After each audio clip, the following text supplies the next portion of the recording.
Hola, buenas noches para todos. Bienvenidos a su espacio En paz me acostaré. Una vez más nos encontramos para darle gracias a Dios por el día que hemos tenido, por la bendición de una familia, por la bendición de tener un trabajo, de tener una casa, de tener alimentos. Qué emoción es ir a la cama y decirle a Dios gracias. Gracias porque hasta este día de hoy tú nos has ayudado. Y sí que lo ha hecho. No olvides que el solo respirar ya es una forma de que Dios ha determinado que te ama. Estas semanas hemos trabajado las heridas de la infancia. Hemos visto 3 clases de heridas, son 5. Vamos en la tercera. Anoche veíamos la herida de la humillación. Pero antes de seguir profundizando en esto, quiero decirles algo. Cuando nosotros tenemos identificados más de 2 heridas, es decir, yo me hago una autoevaluación, me hago un autodiagnóstico y digo, tengo herida de abandono, tengo herida de rechazo y tengo herida de humillación. Si yo logro determinar que tengo estas 3 tipos de heridas o algunas de las otras 2 que hacen falta, ya no tengo solamente heridas, ya tengo un trauma. ¿Cuándo se vuelve un trauma psicológico en una persona? Cuando pasa de 3 heridas. Entonces tienes que evaluar cómo está tu salud mental, cómo está tu estado de ánimo, cómo están esas sensaciones de tus emociones, cómo estás reaccionando, cómo están tus niveles de cortisol. Todo esto es importante porque nosotros muchas veces atinamos a hacernos diagnósticos diferentes. No, y lo voy a hablar todo lo que me he encontrado en el camino desde el punto de vista de la psicología clínica. Me he encontrado en el camino gente que piensa que tiene muchos demonios, gente que tiene muchas enfermedades, gente que dice me están haciendo brujería, gente que dice, doctora Cecilia, definitivamente yo me estoy enloqueciendo y añaden una cantidad de particularidades o dan unos diagnósticos a cosas que no tienen nada que ver. Y no estoy diciendo que el mundo espiritual no exista.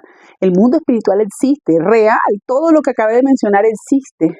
Pero el mayor enemigo que tiene el ser humano no está fuera de él, está dentro de él. Es decir, nuestro principal, persona o lo principal que tenemos nosotros que combatir es nuestro propio corazón y nuestra propia conciencia.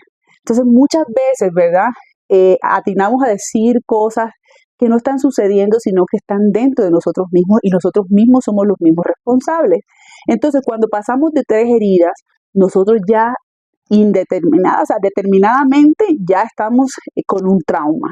Y cuando hay un trauma, hay que buscar ayuda. Y es algo que quiero hacer énfasis en esta noche. Muchos de nosotros no nos concientizamos que necesitamos de alguien que pueda orientarnos frente a nuestros procesos.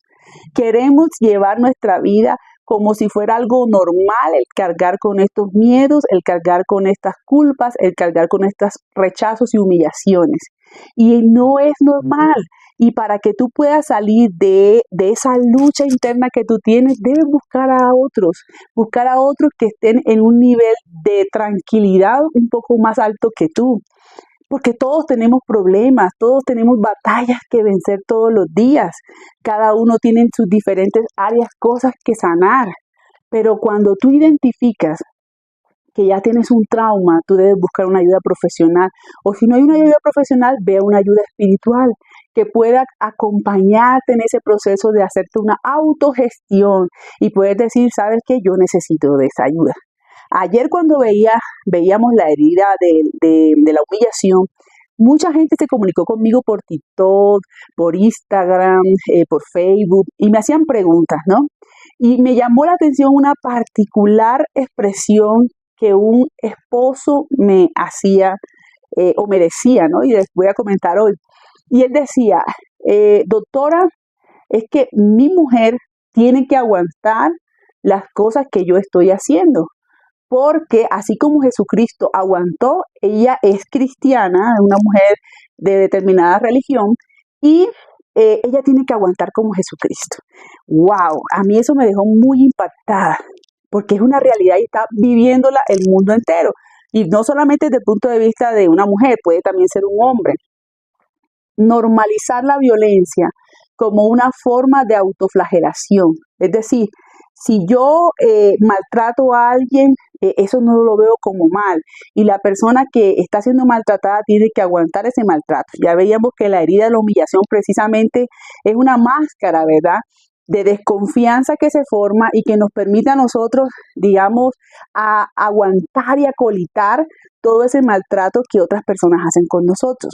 Entonces, yo en respuesta a ello le decía a la persona, y hoy se los comparto a ustedes.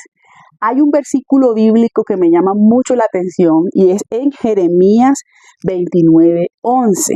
Dice de esta manera: porque yo sé los planes que tengo para ustedes, son planes de bien y no de mal, para darles un futuro y una esperanza. Cuando usted analiza este versículo bíblico, usted entiende que era un versículo que el profeta Jeremías estaba diciendo al pueblo de Israel, pero era el anuncio del gran amor de Dios al enviarnos a Jesús para que nosotros pudiéramos estar bien. Esa mentira que nos han hecho creer que nosotros tenemos que llevar la cruz de Cristo con maltrato y violencia, eso es una falacia. ¿Por qué? Porque sencillamente ya Jesús pagó ese precio de humillación, de desprecio, de abandono. Tú no tienes por qué aguantar ese tipo de comportamientos humanos que vienen producto de otras heridas que las personas tienen. Yo decía, las personas que tienen apego ansioso son personas desesperadas y desequilibradas en sus emociones y por lo tanto van a reaccionar violentamente frente a una persona que tenga una herida de humillación. Cuando se enfrentan a este tipo de heridas, cada quien va a buscar la manera de autoprotegerse, es decir, vamos a tener mecanismos de defensa, pero eso no quiere decir que Dios esté en el medio de ese asunto y que Dios apruebe este tipo de comportamiento, ni para hombres ni para mujeres. Dios, a través de su Hijo, nos mostró el más grande amor para que Él pagara por ese precio. Cuando tú aceptas violencias, maltratos, cuando aceptas comportamientos verbales que hieren, que atentan contra tu ser, tú estás pisoteando la sangre de Cristo. ¿Sabes por qué? Porque ya Cristo pagó ese precio por ti. Cuando alguien te dé un consejo y te diga, quilleo persona, tú tienes que aguantar porque así como Cristo aguantó, tú debes hacerlo, yo te digo, eso es una mentira. Y sal de esa mentira, huye de eso, porque Dios tiene planes de bien para ti y no de mal, para darte un futuro y una esperanza. El Señor tiene planes buenos y no es su voluntad que seamos violentados ni maltratados. Y no me refiero solamente a la violencia física, porque hay unas violencias que son más ocultas cuando hay este tipo de heridas y este tipo de apegos. Las violencias psicológicas, las violencias económicas, las violencias silenciosas, cuando hay personas que están con mujeres y hombres narcisistas, que son capaces incluso de guardar silencio, de irse y de abandonar como si no pasara nada. Pero el Señor está mirando todo y Dios detesta eso, porque Dios es un Dios de amor, es un Dios de misericordia y es un Dios que pagó un precio muy alto en la cruz para que vengan otras personas a pisotear lo que Él hizo. Cuando tú decides aceptar a Cristo en el corazón, tú estás colocándote un sello y diciendo soy hija de Dios. ¿Y sabes qué pasa cuando se meten con los hijos de Dios? Créanme, hay estragos en el cielo, porque hay una legión de ángeles protegiéndote. Hay muchas fuerzas espirituales divinas protegiéndote. Y por lo tanto, quien se mete contigo, se está metiendo con eso que Cristo hizo en la cruz por ti. Así que por lo tanto, recuerda, Jeremías 29:11, el Señor quiere tu bien y no tu mal. No te dejes engañar, no te dejes manipular. Sé libre en el nombre de Jesús, porque ya Él nos hizo libre en la cruz del Calvario, para que seamos felices y tengamos paz en Él. Confía en Él y Él hará. Mañana seguimos con una nueva herida de la infancia. Buenas noches.